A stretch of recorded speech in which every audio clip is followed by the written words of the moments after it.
ভাইরা আমার, বাবাজিরা আমার, বন্ধুরা আমার, আমার মা বোনেরা আমার, আল্লাহ জানাই দিলেন ও হাবিব জানাই দেন, জানাই দেন, জানাই দেন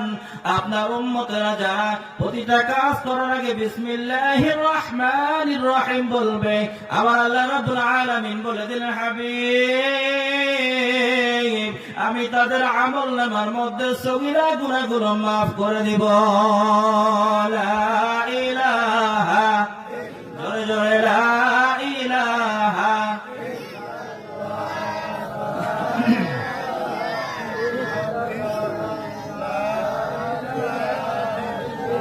লা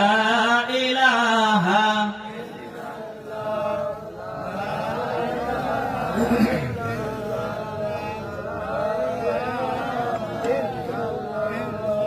লা